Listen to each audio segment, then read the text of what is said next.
भर्जनम भव बीजानाम अर्जनम सुख संपदाम तर्जनम यम दूतानाम राम रामेति गर्जनम। खमा घणी। आप सभी का स्वागत है देवेश भाई सब व्लॉग में एक बार फिर से। और आज मैं आपके साथ बात करने वाली हूँ श्री राम मंदिर अयोध्या के इतिहास के बारे में।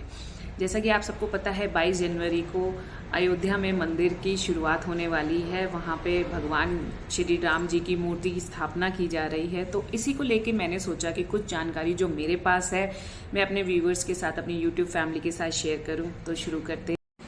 पहला मैं आपको बताना चाहूँगी कि बाबर ने सन 1528 में अपने सेनापति मीर बाकी को आदेश दिया था अयोध्या में भव्य राम मंदिर को तोड़ने। इतिहासकार कानिंगम के अनुसार राम मंदिर को बचाने के लिए बहुत से हिंदुओं ने अपनी जान की बाजी 1,74,000 हिंदू वीरों के बलिदान के बाद ही मुगल इस मंदिर को हानि पहुंचा पाए थे। ये मंदिर इतना मजबूत बना हुआ था कि उन्हें इसे तोड़ने के लिए तोप के गोलों का इस्तेमाल करना पड़ा। नंबर 2, क्या आपको पता है मंदिर को नष्ट कराने के बाद जलाल शाह ने इन वीरों के खून, हिंदू वीरों के खून से गारा बनाकर उस लाखोरी ईंटों से बाबरी मस्जिद का जो है निर्माण करा था। तीसरा, भीटी नरेश महाताव सिंह जी को जब इस युद्ध के बारे में पता चला तो उन्होंने अपनी बद्रीनाथ की तीर्थ यात्रा को रद्द कर दिया और वो मीर बाकी से लड़ने के लिए अपने सैनिकों के साथ चल पड़े। 17 दिन के युद्ध के बाद असंख्य दोनों तरफ के सैनिकों की मौत हुई और अंत में महताब सिंह वीरगति को प्राप्त। उनके साथ साथ राम भक्त कहरी भी वीरगति को प्राप्त हुए। हंसवर सियासत के राजा रणविजय सिंह के कुल पुरोहित देवीदीन पांडे ने 70,000 योद्धाओं के साथ बाबर की सेना से अपने श्री राम जन्मभूमि के लिए संघर्ष किया। इस संघर्ष में असंख्य लोगों की मृत्यु और युद्ध में बुरी तरह से घायल होने के बावजूद भी उन्होंने अनेक मुगल सैनिकों को मारा और अंत में वीरगति को प्राप्त।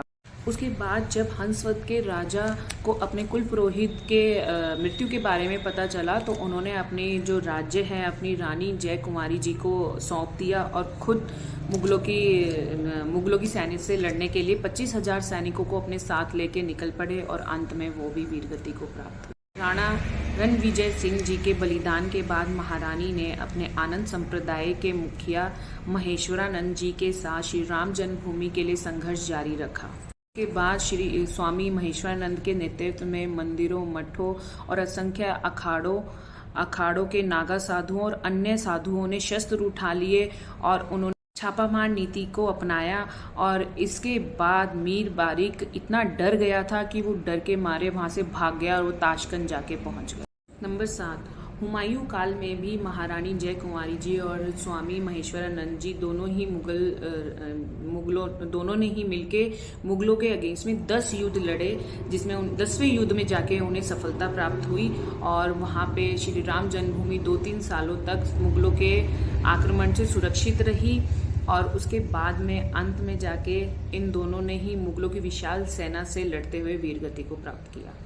अकबर के समय में कोयम्बतूर से आए रामानुज संप्रदाय के स्वामी बलराम आचार्य श्री राम जन्मभूमि को मुक्त कराने के लिए 20 युद्ध लड़े। अंत में बीरबल और टोडरमल की सलाह के अनुसार अकबर ने वहीं पे एक छोटा सा राम मंदिर बनाने की अनुमति दे दी और ये शाहजहां के काल तक इसी तरीके से निर्विघ्न वहाँ पे पूजा होती।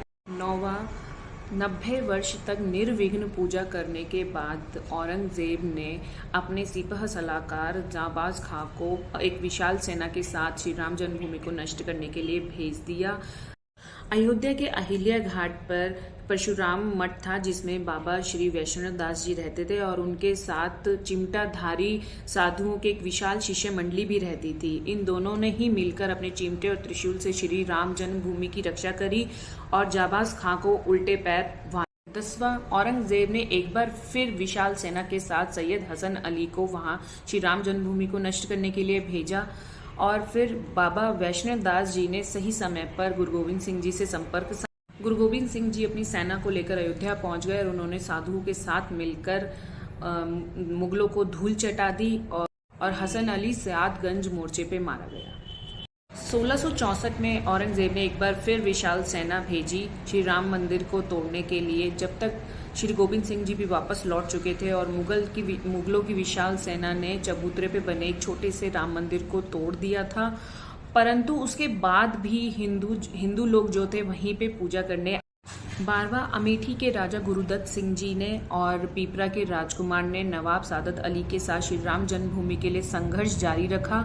हिंदुओं के बार बार हमला होने से तंग आकर नवाब ने वहां पे पूजा और नमाज दोनों की ही अनुमति दे दी थी। तो दोनों ही वहां पे 22-23 दिसंबर 1941 की रात करीब 2 बजे उन्हें मस्जिद के अंदर हल्की सी रोशनी दिखाई दे रही थी, जो कि बाद में सुनहरी हो गई थी।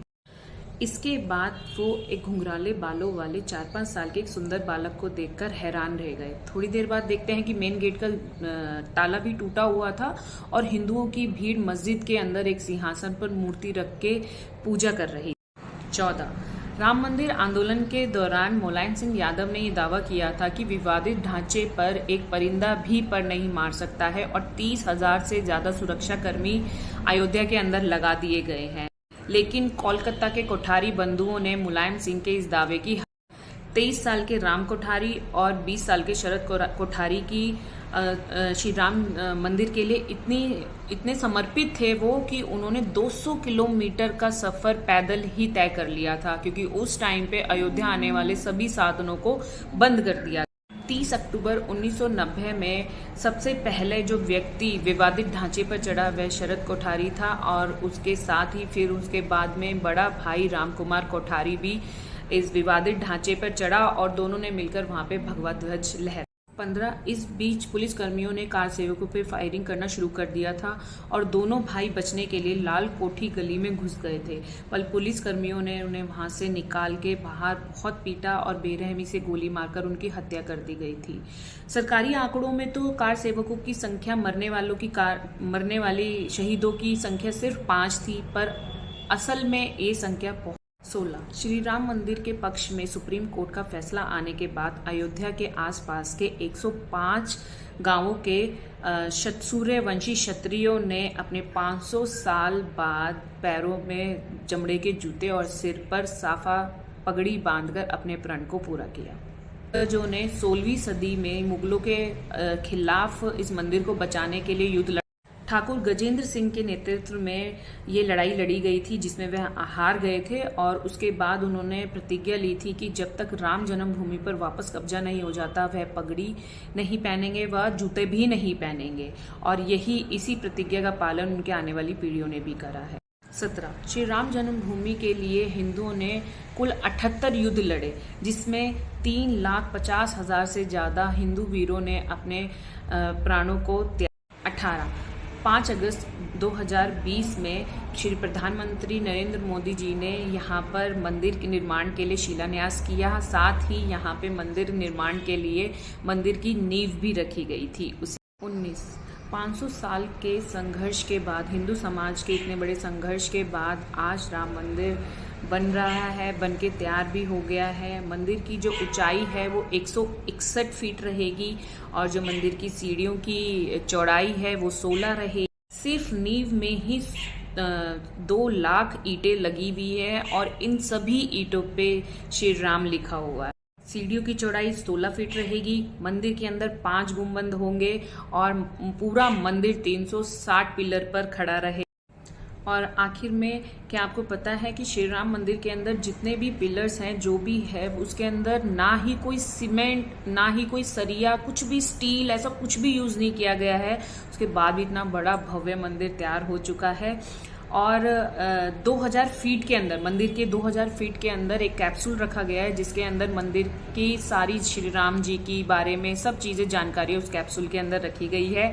अब चाहे कोई भी प्रलय आ जाए, कोई भी तूफान आ जाए और कितने ही मुगल आ जाए, दुश्मन आ जाए, ये श्री राम जी के बारे में हम लोगों से जो भी बातें हैं उसे छुपा नहीं पाएंगे, मंदिर को कुछ नहीं कर मैं उम्मीद करती हूँ कि मेरी YouTube फैमिली को मेरी एक नई सोच, मतलब एक नई वीडियो पसंद आई होगी। एक नई सोच के साथ मैं यहाँ आई थी कि मैं अपने व्यूअर्स के साथ कुछ जो जानकारियाँ मेरे पास इकट्ठी हुई है वो जानकारियाँ मैं उनके साथ शेयर करूँ।